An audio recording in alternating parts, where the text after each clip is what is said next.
Packing efficiency HCP unit cell का, hexagonal unit cell का packing efficiency हम लोग निकालेंगे आज। देखो बच्चों, हमारे एनसीईआरटी में इसका डेरिवेशन नहीं दिया हुआ, ज़रा अच्छी तरह से सुन लेना, इसका डेरिवेशन एनसीईआरटी में नहीं दिया हुआ। तो अब आप पूछेंगे सर जब एनसीईआरटी में दिया हुआ नहीं है तो काय को पढ़ा रहे हैं। तो देखो बच्चों, एनसीईआरटी में बहुत सारी बात नहीं दी हुई होती है, लेकिन जब कंपटीशन में जब यही सवाल पूछ देता तो उसमें आपको फंसा देता है, ठीक। और ये मैं आप देखेंगे, आप एनसीईआरटी बुक ओपन करके देखेंगे जहाँ पर पैकिंग एफिशिएंसी लिखा हुआ है सीसीपी का, तो उसके ठीक बगल में लिखा हुआ both have same packing efficiency. और आप जानते हैं एफसीसी यूनिट सेल का पैकिंग एफिशिएंसी कितना % होता है? 74% होता है। इसका मतलब क्या हुआ कि एफसीसी यूनिट सेल में 74% क्या है? एरिया वॉल्यूम ऑक्युपाइड है और 26% क्या है? खाली है। तो हेक्सागोनल में भी पैकिंग एफिशिएंसी देखिए हमने निकाला 74% ही निकाला हुआ, ध्यान से देखिए कितना % है? 74% है। तो आपके कंपटीशन में जब सवाल आता है तो कंपटीशन में दो तरह से सवाल आता है, या तो आपसे बोलेगा बताओ एचसीपी का पैकिंग एफिशिएंसी कितना है, तो आपको मालूम है एफसीसी का हमने निकाल लिया, तो एफसीसी का डेरिवेशन हम कर चुके हैं, तो एफसीसी का 74% होता ही हम जानते हैं। तो एचसीपी का उसने एनसीईआरटी में डेरिवेशन दिया हुआ नहीं है, लेकिन उसने ये लिख दिया है कि जो पैकिंग एफिशिएंसी एफसीसी का होता है वही पैकिंग एफिशिएंसी किसका होता है? हेक्सागोनल यूनिट सेल का होता है। तो इसका मतलब इसका भी पैकिंग एफिशिएंसी 74% है, उसका भी 74% है। जब आपको बोर्ड एग्जाम में, बिहार बोर्ड में या सीबीएसई बोर्ड में क्वेश्चन आएगा तो आपको ऑब्जेक्टिव क्वेश्चन पूछेगा, बोलेगा बताओ हेक्सागोनल यूनिट सेल का पैकिंग एफिशिएंसी कितना है, तो मेरे लाल क्या लिखेंगे? 74%। कितना लिखेंगे? 74%, जैसा एफसीसी में होता है। बात समझ में आ गई? लेकिन मैं इसको डेरिवेशन इसलिए करके दिखा रहा हूं क्योंकि नीट के एग्जाम में इससे कई तरह से क्वेश्चन पूछा गया है और जेईई में भी पूछा गया। चलिए आइए हम लोग देखते हैं कि हेक्सागोनल यूनिट सेल का पैकिंग एफिशिएंसी 74% जो हमने निकाला है वो कैसे है। तो देखो ध्यान से, ये हेक्सागोनल यूनिट सेल है, आपको याद होगा हेक्सागोनल यूनिट सेल क्या होता है? इसमें 2 हेक्सागन प्लेन होते हैं और इसके सारे कॉर्नर पे क्या होते हैं बच्चों? एटम होते हैं, और साथ में फेस पर भी होते हैं। तो आप तो ये बात जानते हैं ना कि हेक्सागोनल यूनिट सेल का Z कितना होता है? जल्दी बताओ। Z 6 होता है, याद है ना? यानी टोटल इसमें जो है 6 एटम पर यूनिट सेल को मिलेगा, याद है? अब देखना, मैं इसका डेरिवेशन इसलिए कर रहा हूं क्योंकि नीट में आप उठा के देखिएगा, जेईई में उठा के देखिएगा, तो सीधा सीधा क्वेश्चन उठा के क्या नीट में आता है, वॉल्यूम से क्वेश्चन आ जाता है। तो आइए हम लोग डेरिवेशन पहले करके देखते हैं। ये एनसीईआरटी में डेरिवेशन नहीं दिया हुआ, तो बोर्ड के एग्जाम में डेरिवेशन नहीं आ सकता, ठीक, लेकिन नीट में आएगा। तो आइए हम देखते हैं कैसे हम लोग निकालते हैं। तो हमने एक हेक्सागोनल यूनिट सेल कंसिडरेशन में ले लिया है और जिसमें क्या है? एटम है, यानी स्फीयर है जिसका रेडियस क्या है बच्चों? r है। तो मैंने लिख दिया let us consider hexagonal unit cell. एक हेक्सागोनल यूनिट सेल हम ले रहे हैं जिसमें एटम का या स्फीयर का रेडियस क्या है? r है। Is it clear? जैसा हमने वहां भी किया था, ठीक। अब आइए वॉल्यूम ऑफ यूनिट सेल। तो वॉल्यूम, इस हेक्सागोनल यूनिट सेल का वॉल्यूम कैसे निकालेंगे? तो आपको याद होगा मैंने इससे पहले एफसीसी का जो निकाला था तो वो क्यूबिक सिस्टम का निकाला था। किसका निकाला था? क्यूबिक। और आपको याद है ना मेरे लाल, क्यूबिक सिस्टम में क्या होता है? जल्दी बोलो। A बराबर B बराबर C, इसलिए हमने वॉल्यूम ऑफ यूनिट सेल क्या ले लिया था? A क्यूब ले लिया था। अरे बोलो यार, लेकिन यहां तो मामला क्यूबिक वाला नहीं है, ध्यान से सुनिएगा, हुजूरे वाला ये कौन सा है? हेक्सागोनल यूनिट सेल है। तो इसका जो वॉल्यूम निकालने का फॉर्मूला होता है बेस एरिया इनटू हाइट। क्या होता है फॉर्मूला? Base area. जो नीट वाले बच्चे हैं उनको मैथमेटिक्स थोड़ा कमजोर होता है, तो इसलिए मैंने डेरिवेशन करके जानबूझ के दिखा रहा हूं। और पूरा डेरिवेशन याद करने की किसी को कोई जरूरत नहीं है, सिर्फ इसमें 2-3 बातें हैं जो मुझे आपको याद रखने के लिए बोलना है, बस उसी से काम चल जाएगा। वो क्या है बच्चों? तो एक तो वॉल्यूम ऑफ यूनिट सेल का फॉर्मूला क्या है? Base area into height. Base area क्या होता है? ध्यान से देखना, ये हेक्सागन बेस है, ठीक, ये यूनिट सेल का नीचे वाला बेस है, ये यूनिट सेल का ऊपर वाला बेस है, ठीक है जी। अब बेस का एरिया हमको अगर पता चल जाए और इस यूनिट सेल का हाइट अगर हमको पता चल जाए तो हमको क्या निकल जाएगा? वॉल्यूम ऑफ यूनिट सेल निकल जाएगा। बोलो हाँ या ना? बोलो यार। तो एरिया, बेस का एरिया कैसे निकालेंगे? तो देखो ध्यान से, ये मैथमेटिक्स है। यहाँ इस बेस एरिया को चेक करो, इसमें 6 इक्विलैटरल ट्राइंगल है। ध्यान से देखना, इसमें 6 इक्विलैटरल ट्राइंगल है। देखो ध्यान से, ये इस हेक्सागन को 6 इक्विलैटरल ट्राइंगल में बांट दिया है। और आप जानते हैं मैथमेटिक्स में इक्विलैटरल ट्राइंगल का फॉर्मूला क्या होता है? ध्यान से देखो, इक्विलैटरल ट्राइंगल का फॉर्मूला होता है √3/4 2r²। ये 2r कैसे हुआ? ध्यान से देखना, यहां से लेकर के यहां तक की दूरी जो है वो 2r² के बराबर है। सब पूछोगे नहीं कैसे होगा? तो यहाँ 2r के बराबर, तो ये 2r² ले रहे हैं, तो यहां से लेकर यहां तक की दूरी है, ठीक है, क्योंकि ये एटम और ये एटम आपस में सटा हुआ होगा तो 2 रेडियस तो होगा, तो इसलिए इसका फॉर्मूला क्या हो गया? 6 क्यों किया? क्योंकि ऐसा कितना ट्राइंगल है? ध्यान से देखो, 1 2 3 4 5 6 ट्राइंगल है, बोलो यार। और इक्विलैटरल ट्राइंगल का एरिया का फॉर्मूला क्या होता है? √3/4 2r²। ठीक है, तो इसको 6 से क्यों मल्टीप्लाई किया मेरे लाल? क्योंकि 6 गो है। कितना है? 6। तो ये आपको ये फॉर्मूला जो है ये याद रखने की जरूरत नहीं है, ये सिर्फ याद रखिए कि base area of the regular hexagon का 6 × √3/। हाँ, ये आप याद कर सकते हैं, इक्विलैटरल ट्राइंगल का ये एरिया का फॉर्मूला है। वैसे भी नीट वाले को ये याद नहीं करना है, बस अगर आपको मैं बता दूं कि अगर कंपटीशन में अगर कभी भी आ गया इक्विलैटरल ट्रायंगल तो मैथमेटिकल टर्म में आएगा, तो हमारा नीट में इस तरह का क्वेश्चन नहीं आएगा। जेई में आ सकता है, आईआईटी में आ जाता है, और आईआईटी में जब आता है तो मैथमेटिक्स वाले को तो ऐसे भी मालूम होता है इक्विलैटरल ट्रायंगल का एरिया कितना होता है। और 6 से क्यों गुना किया समझ में आ गया, क्योंकि ऐसा कितना इक्विलैटरल ट्रायंगल है यूसुफ बाबू? 6 है, तो 6 इंटू कर दिया। अब बताओ, तो बेस एरिया जो हो गया क्या होगा? 6 × √3r² होगा। इसको सॉल्व करेंगे तो इस फॉर्म में आ जाएगा। अब हमको क्या निकालना? Height of the unit cell. तो height of the unit cell, और हाइट क्या? ध्यान से देखो, यहां से लेकर के यहां तक की दूरी है, वो क्या है मेरे बच्चों? हाइट है, बोला है ना। तो हाइट का फॉर्मूला होता है 4r × √2/√3। ये मैथमेटिकल फॉर्मूला, दिमाग नहीं लगाना, ये फॉर्मूला फिक्स होता है, ये मैथमेटिक्स वालों को पता है, और बिना मैथमेटिक्स वालों को पता करने की कोई जरूरत नहीं है। अब मैं आपको मुद्दा बताता हूं, जो नीट वाले हैं उनको क्या याद रखना है।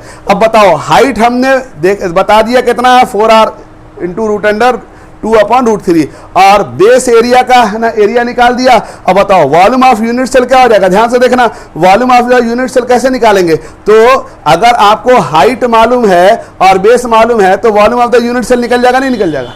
अरे बोलो यार, ठीक। तो volume of the unit cell क्या होगा? तो ध्यान से देखना, अगर हम volume of the unit cell निकालेंगे तो ये बात यहां पर मैं नोट कर दे रहा हूं, ये नीट वालों को खास करके याद रखना है। वॉल्यूम ऑफ यूनिट सेल हमेशा क्वेश्चन आता है, और ये वॉल्यूम ऑफ यूनिट सेल अगर हम सॉल्व कर देंगे बच्चों, तो वॉल्यूम ऑफ यूनिट सेल हो जाएगा 24 × √2, 24 × √2r³। ठीक है बच्चों, ये आपको मेन याद रखना है। नीट वाले के लिए बोल रहा हूं, इस पर लिख लेना, मम्मी कसम, बहुत इंपॉर्टेंट है, ये बहुत इंपॉर्टेंट है। Volume of the unit cell किसका? हेक्सागोनल यूनिट सेल का। वो कितना होगा? 24 × √2 का r³। ये आपको याद रखना है। क्यों याद रखना है? क्योंकि आपके एग्जाम में कई बार ये क्वेश्चन पूछा गया था कि हेक्सागोनल यूनिट सेल का वॉल्यूम बताओ, नीट में पूछा गया, इसलिए बता रहा हूं। ये सारे फॉर्मूला को भूल जाओ, खाली ये याद रखना कि volume of the unit cell इतना होता है। और अगर मैं और आसान तरीका बता दूं, क्योंकि तुम लोग तो महान लोग हो, भूल जाओगे, तो याद रखना कि 24 जहां लिखा होगा, ऑप्शन होगा ना 4, तो जहां 24 लिखा होगा तो वही आंसर होगा। आप बोलोगे सर सब में 24 लिखा होगा, तो याद रखना √2 उसके बाद होगा। नहीं समझ में आ रहा है?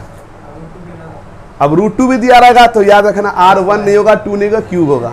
समझ में आ रहा? आप बोलोगे सर एग्जाम में साथ चलिए हमारे, ना पूरा नहीं याद करना, पूरा याद करो भूल जाओगे। तुमको खाली यही याद करना, फिजिक्स भी पढ़ना है रे बाबा, अरे बायोलॉजी भी पढ़ना है, तो हम आपको टेक्निक बता रहे हैं। कंपटीशन निकालने के लिए खाली पढ़ने से थोड़ी ना कोई निकल जाता है, आपको टेक्निक भी पता होना चाहिए। जैसे मैंने अभी आपको पढ़ाया था, क्या पढ़ाया था कि आपको है ना आईसी मामू, जो मैंने आपको क्रिस्टलाइन सॉलिड का एग्जांपल दिया, उसी तरह कट ओहराम ट्राइक्लिनिक क्यों सिखाया? इसीलिए तो सिखाया मैंने, ठीक है, हिसार रोड पे। तो इसी तरह ये याद रखना कि volume of the unit cell कितना मोरे लाल? 24 × √2r³। समझ आ रहा है? सही रहो, बात समझ आ गई? अब इधर देखना।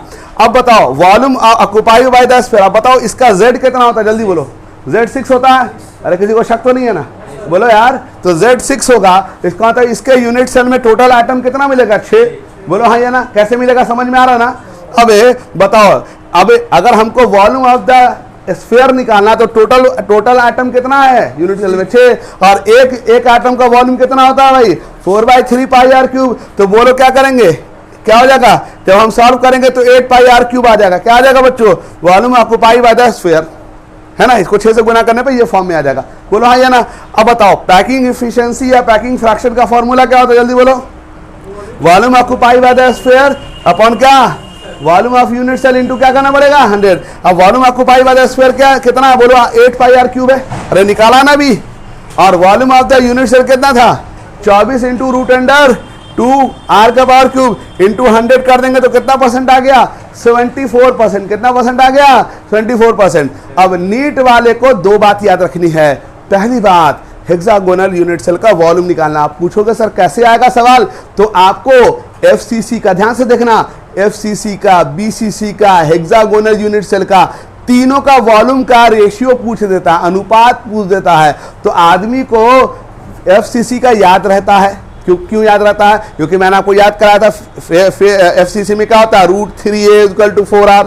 अरे बोलो ना यार, बॉडी सेंटर का भी याद रहता है। कितना था बोलो? √3a=4r।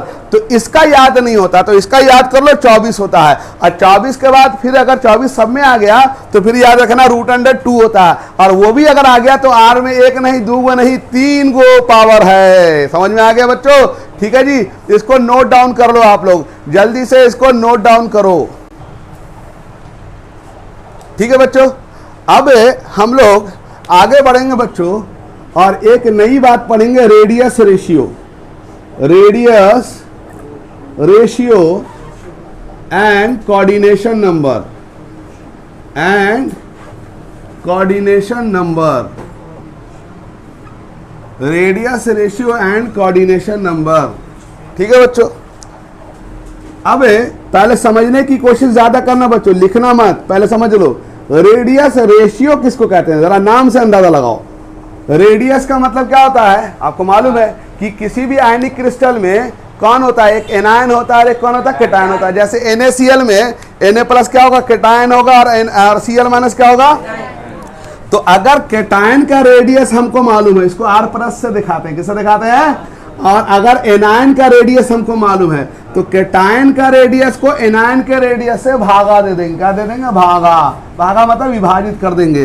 तो अगर कैटायन का रेडियस हमको दिया रहे और एनायन का रेडियस अगर हमको दिया रहे तो हम क्या कर सकते हैं? ऐसे कंपाउंड का कोऑर्डिनेशन नंबर पता कर सकते हैं। क्या कर सकते हैं मेरे बच्चों? Coordination number. कोऑर्डिनेशन नंबर याद है क्या होता है?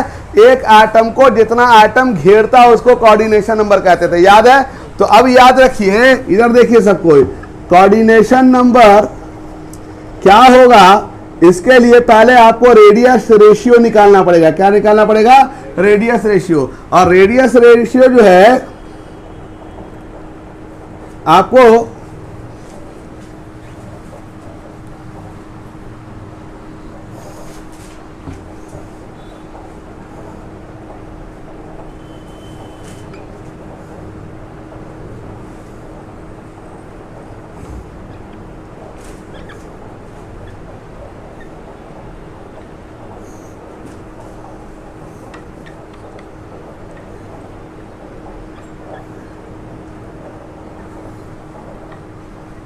इसको नोट करेंगे बच्चों।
ठीक है बच्चों, तो अब इसको पहले समझ लो, इसको पहले समझ लो। अब इधर देखो, अगर हम देखेंगे कि अगर हमारे पास कोई आयनिक क्रिस्टल है, ध्यान से सुनना, पहले समझना फिर लिखोगे तो समझ में आ जाएगा। अगर मान लो कोई आयनिक क्रिस्टल, मान लो NaCl है या जिंक सल्फाइड है, तो उसमें केटायन यानी प्लस वाले का रेडियस दिया रहेगा और माइनस वाले का रेडियस दिया रहेगा। ध्यान से सुनना। और आपसे बोलेगा कि भाई बताओ कि ये जो कंपाउंड है इसका कोऑर्डिनेशन नंबर कितना है। क्या बताएगा, क्या पूछेगा बच्चों? Coordination number. तो हम क्या करेंगे कि इसका तरीका ये है बच्चों कि आप R+ और R- के वैल्यू को रख दो, यानी केटायन का रेडियस रख दो और एनायन का रेडियस रख दो।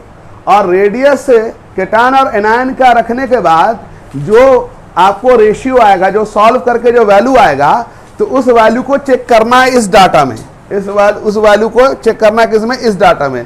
और ये लिमिट है, डाटा का रेशियो का लिमिट है 155 से 225। इसको याद करने का टेक्निक समझ लो, पॉइंट को दिमाग से हटा लो, याद कर लो। 155 से 225, 225 से 414, 414 से 732, 732 से 999। याद रहेगा, धीरे धीरे याद हो जाएगा, एक बैग से याद नहीं होता। अच्छी तरह सुन लो, 155 से 225, 225 से 414, 414 से कितना? 732, और 732 से कितना? 999।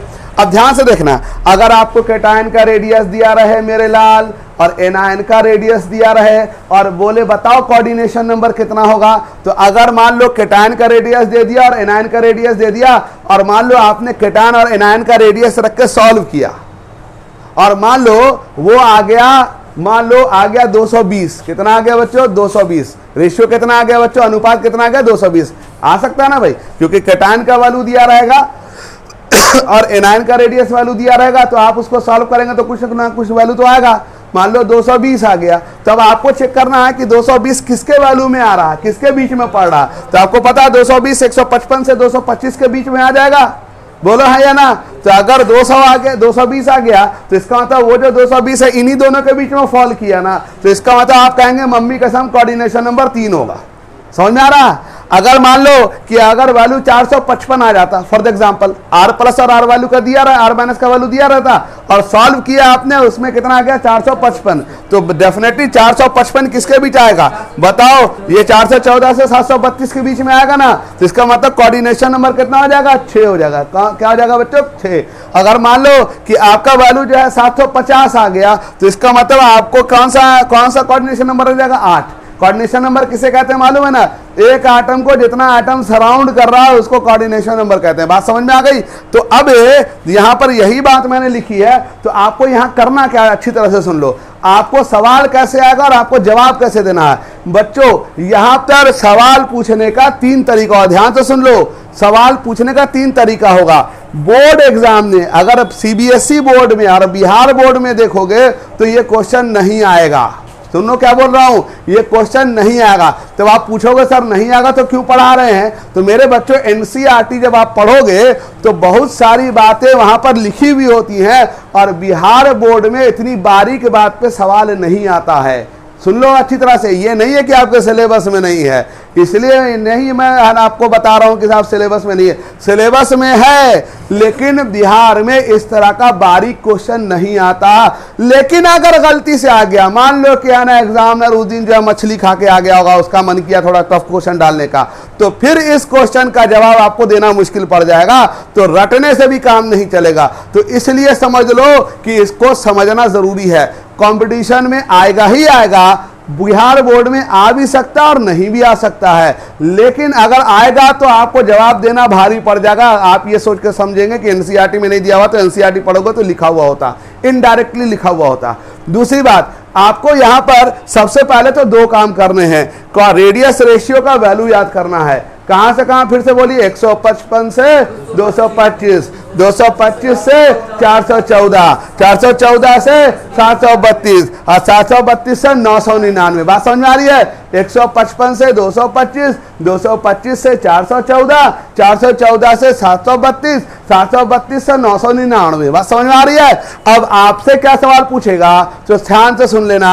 कंपटीशन में क्या पूछेगा, बोर्ड में तो नहीं पूछेगा, लेकिन अगर पूछेगा तो बोर्ड में क्या पूछेगा सुन लो। बोर्ड में पहले गरीब आदमी के लिए बोल दे रहा हूं, रेडियस ऑफ कैटायन दे देगा, रेडियस ऑफ आयनायन देगा मित्रों, और बोलेगा बताओ कोऑर्डिनेशन नंबर कितना होगा। तो आप R प्लस का वैल्यू रख लेना, R माइनस का वैल्यू डाल देना, और उससे सॉल्व करके जो वैल्यू आ जाए, इन चारों में से चेक करना किसके बीच में वो आ रहा है। अगर मान लो 425 आ गया एग्जाम्पल के तौर पे, तो बोलना मम्मी कसम 425 तो इन्हीं दोनों के बीच में आ सकता है, तो कहेंगे कोऑर्डिनेशन नंबर 6 हो जाएगा। बात समझ में आई? अगर आ जाए 735 तो 35 735 इसका मतलब 8 हो गया। बात समझ में आ गई? इसका मतलब बिना इसको याद किए कोई चारा नहीं है, इसमें कोई दिमाग नहीं लगा सकते। नंबर 1 बात, गरीब आदमी के सवाल पूछने का तरीका क्या हो गया, R प्लस दे देगा और R माइनस दे देगा, बोलेगा कोऑर्डिनेशन नंबर बताओ, तो ध्यान से बता देंगे।